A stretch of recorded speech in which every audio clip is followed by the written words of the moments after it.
Robert Zarlingo was born in 1929, the year the stock market crashed. And as the economic depression deepened into the early 1930s, and as farmers had less and less money to spend in town, banks began to fail at alarming rates. During the 1920s, there was an average of 70 banks failing each year nationally. But after the crash, during the first 10 months of 1930, 744 banks failed, 10 times as many. In all, 9,000 banks failed during the decades of the 30s. It's estimated that 4,000 banks failed during the 1 year of 1933 alone.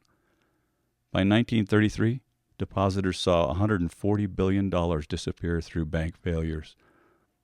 Here Robert Zarlingo describes how local people relied on one another to take the place of banks in their community. You couldn't borrow a dime, ranch or something like that. And but there was a woman over here. Her name was Mary Skaggs, but her mother got a bunch of money. I don't know. Her name was Mary Oberto. She had money, but this daughter of her was married. She'd married a guy by the name of Skaggs, and she went by Mary Skaggs.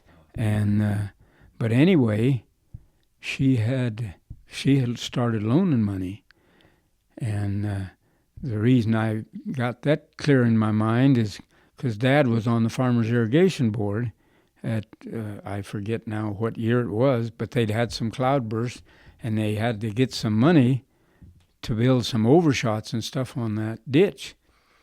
And they went to the bank, because the only one bank there was in Glenwood. Well, that was the one thing I got to kind of hit on myself, because see, in 32, when the bank down here closed, but the bank in Rifle closed, and I don't know whether there was one in Parachute. It was, of course, Grand Valley at the time. And then the bank in Newcastle closed, and one of the banks in Glenwood closed in 32. And boy, I'll tell you, it was, anyway. So in 32, when those banks closed, what did you do? I mean, it was just you were out of luck. Yeah. I mean, if you had money in the bank, what happened to you? I guess they paid, but maybe it was. I don't know. Not it was quite why it on was the so, dollar, though. Huh? Yeah, and so anyway, Dad was on the Farmers Irrigation Board, and they needed to borrow some money, so they went to Glenwood because the Farmers Irrigation Company had an account up there from the beginning, and bank. Oh no, not a penny. It wouldn't. So I think Dad and somebody else went over to talk to Mary Skaggs, and she talked to her mother.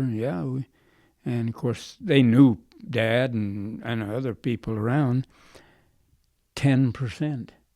Ah, yeah, a little steep. Huh? That was the connects catch. You with the situation now. That's how much how close things are right now to back then. And then who else loaned money? Well, they was some other ones around, and were they largely Italian, or was it? Well, if you was Italian, you could borrow from them. From the Italians. But were there other people, do you think, that were loaning? Oh yeah, I never did get them names put in my head, and I never wrote them down. But and I keep thinking I'll run on to some. But it's interesting. The banks went away, but there were people. Oh yeah. Who were there for people who probably didn't use banks anyway. In 1934, I think must have been late in the fall, when a guy by the name of Tom Hill came into the area, and I don't know whether he was from. I think he was from like Kansas or someplace.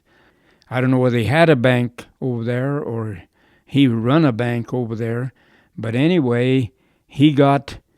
He came into Rifle, and he got a couple of.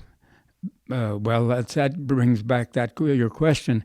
There was a family by the name of Reagan, and they had money. And then the ranch people out on Piance Creek, the big Meggers, he got them two families for stockholders.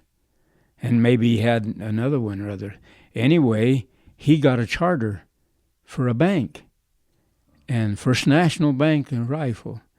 And boy, my dad, the minute he heard of him about that, that he actually had a bank, man, I went with him. I was like 5, 6 years old, got in the pickup, and boy, he headed down there.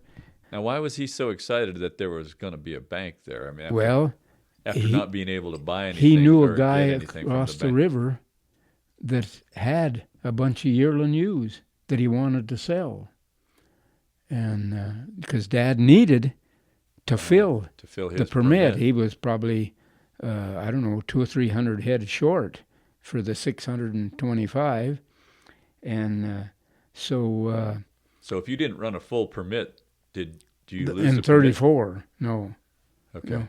And but anyway, he wanted to borrow some money, if he hoped, to buy at least another 100 head or something like that.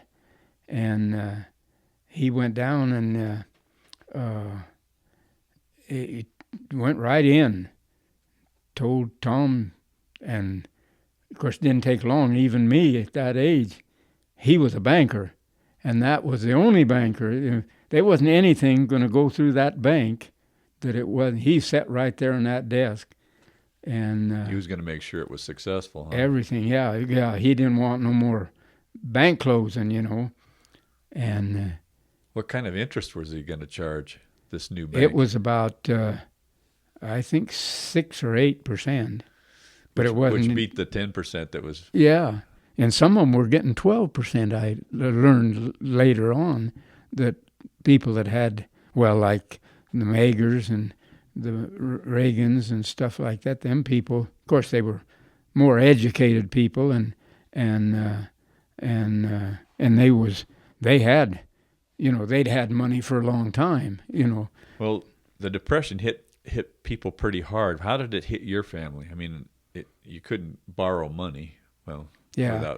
Well, I tell people, the living wasn't hard. I said, heck, ever since I had good food, I said, warm bed, good clothes. I said, I was just a little kid when it hit, I was just born and stuff. And I said, it didn't affect me.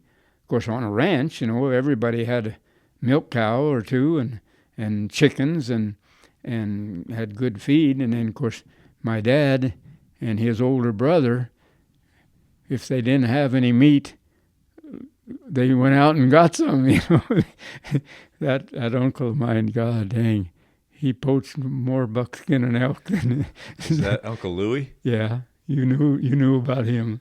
You recognize. I remember you telling me about him. Oh yeah, and of course. Well, so what did they call that? Poaching.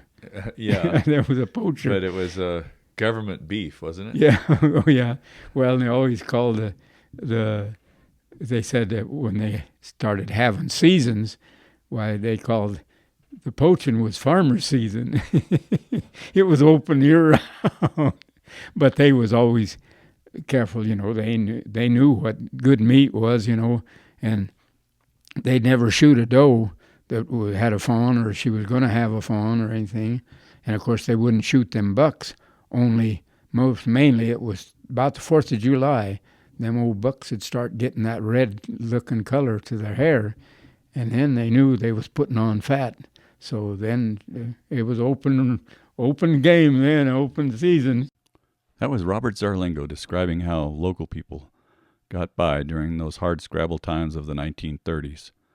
To hear more of Robert's story, please go to Part 2.